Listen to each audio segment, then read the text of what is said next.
gamers, sorry if you heard the paper rattle. I kind of wrote some stuff out. Because, I don't know. I've kind of, begun living independently. I'm no longer in my parents' house. And I've tried to get into some good habits like working out, eating healthier, staying off social media. Now, that doesn't make me a better person. Uh, everything's situational, which is what we'll get into. But personally, I just waste way too much time on social media, and it often just fills my brain with a bunch of bad shit. So I choose to stay off of it. Now, this isn't me saying you should stay off of social media or I'm better than you because I stay off social media. And I am also delving into the fact that I overthink because me explaining to you, worrying about the different ways you can interpret it is a problem I have because I overthink because I want to make sure people are happy with me. Yada, yada, yada. Anyway, I kind of just wrote things down for the first time in a while because like that I do this where I have like I think good thoughts obviously, but like I'm meaning like positive thoughts. Here I am overthinking again. But like I have some good thoughts that maybe I'd like to talk about or expand upon at a later point, and I just don't write them down. So today I realized I was in a funk. I've been in a funk. I didn't really say it. That's part of how you get out of a funk, I think, is you say, "Hey, asshole, you're in a funk. Try to get out of it." Maybe you don't get out of it, but I was like, you know what? Let's just write this shit down cuz I buy these yellow legal pads. I fill them with, code cuz that's what I do to make a living. I fill them with code jargon and whatnot and variables and whatnot. So I figured let's write some stuff about my life. So part one, like I said, I moved. I'm on my own, and I'm trying to build good habits, and I do really good for 2 to 3 weeks. Get into a routine, good habits, positive thoughts. Then what happens? One small choice, maybe multiple small choices, but like for me, it's like, oh, going to a friend's house for the weekend and hanging out. So I'm not in my normal environment. So I don't have access to like my dumbbells, say. So I don't want to work out. Like I can't work out because I'm not going to bring dumbbells to my friend's house. And like I get up early and then I wake them up working out, whatever. That's fine. But that one small choice deviates me from my routine. So like for me, it's understanding that a rest day is okay from working out. But like I don't want to take a rest day. Like I think you should take a couple rest days, but like sometimes I don't feel like I just want to keep working out. So it's the fact that I put pressure on myself by not wanting to work out, but also understanding that it's okay to have a rest day.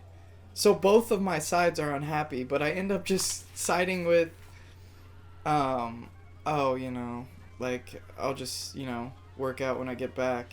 Just start it back up. 2 days won't hurt. But to me, that's like, that's almost jumping back into my comfort zone, which is my whole thing. I want to get out of my comfort zone, and forcing me to do something like work out, even though I am pretty good shape all my life. Like I've been able to run and been really fine, but like I want to build muscle and whatnot. I never really did that. So like that's out of my comfort zone.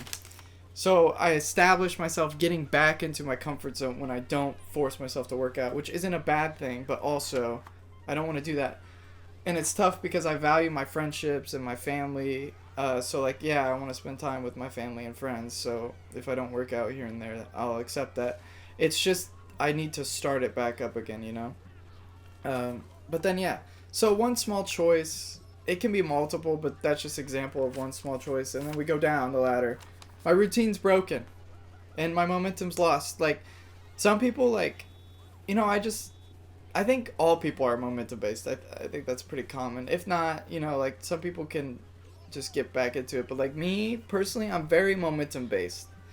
If I've been doing something for, like 2 weeks straight, I feed off the fact that, hey, I'm on a streak. Let's not break the streak. You know, it's like Call of Duty. Like, for me, it's like Call of Duty. I grew up playing Call of Duty. You want to keep that kill streak going. You want to get the nuke. So it's like, yeah, I want to stay on the streak. It's just so deflating when you've broken a streak, and like, I don't know. So boom, that's that point. I don't really have much more to elaborate. I analyze personal shortcomings, if any, or like reflect as to why I broke these good habits. So like, I got back on social media this week, and all it took was drinking a couple beers with my buddy in the bar. He was on a dating app, and I sworn dating apps off. I have nothing against them. I just don't want to be on them because, again, I just don't like my brain when I'm on a dating app. I tend to not like myself based on a teeny tiny percent of people on an app and what they think about me, yada, yada, yada. So, but all it took was a couple beers and seeing my friend on an app, and I was like, oh, I should get on it. So I did it, and that led me to get back on Snapchat and Instagram, yada, yada, yada. I'm going to get off, but boom. So I analyzed my shortcomings. So like, I just didn't have a strong enough, like resistance to downloading an app. Kind of stupid, but that happens. It's not the end of the world. Just like it's not the end of the world if my routine breaks. I don't want my routine to break, but it's really not that big of a deal. Okay, so I analyze personal shortcomings. Oftentimes, there's no reason to do that. Like a recommended reading I have is The Inner Game of Tennis. And, I should reread it because I feel like I've done a poor job of reading things as I've grown up. The older I've gotten, I kind of just sped read and didn't really think things through. So,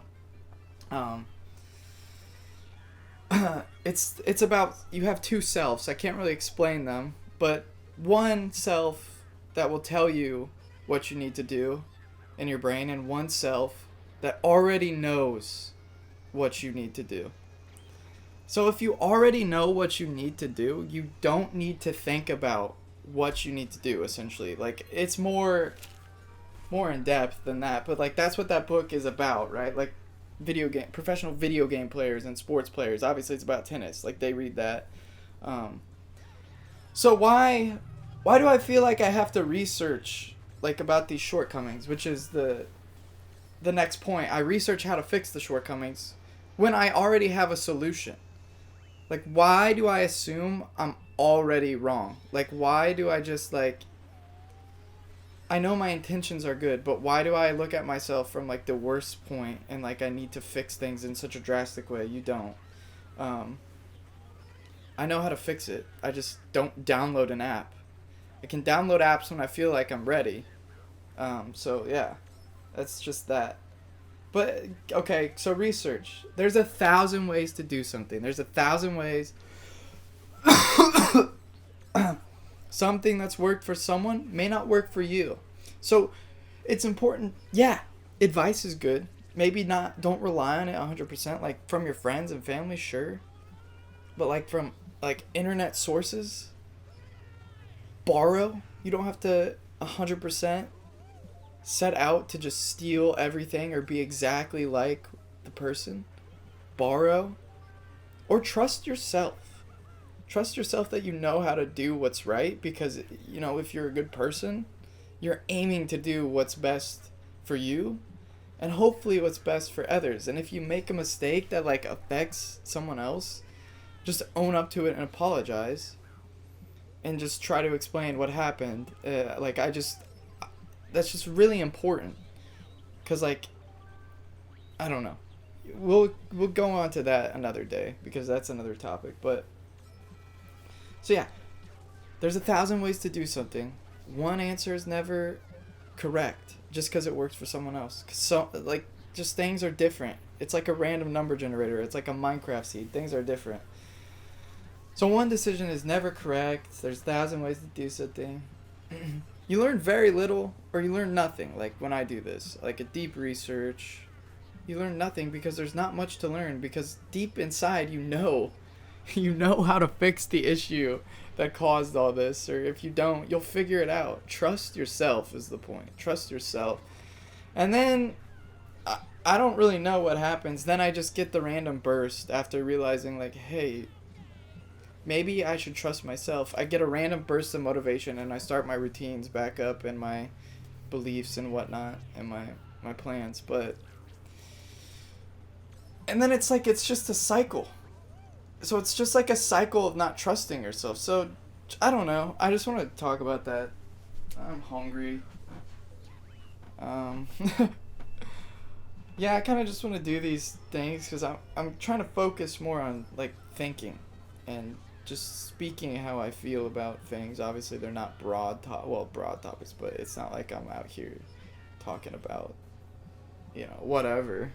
It's, I want this to be kind of like a diary, but also like advice. But I don't like advice because I'm kind of anti-advice in this whole thing. But like, borrow. Relate to me and borrow. But just know our situations are not the same. So, it may not work for you what I've said, but just know that. Whatever. Alright. I released a combo video montage, or trailer, for a combo video I'll be releasing soon. Check that out. I'll do one of these like every week or two. Or whatever. Yeah, because I'm not really that big into YouTube, so. Peace.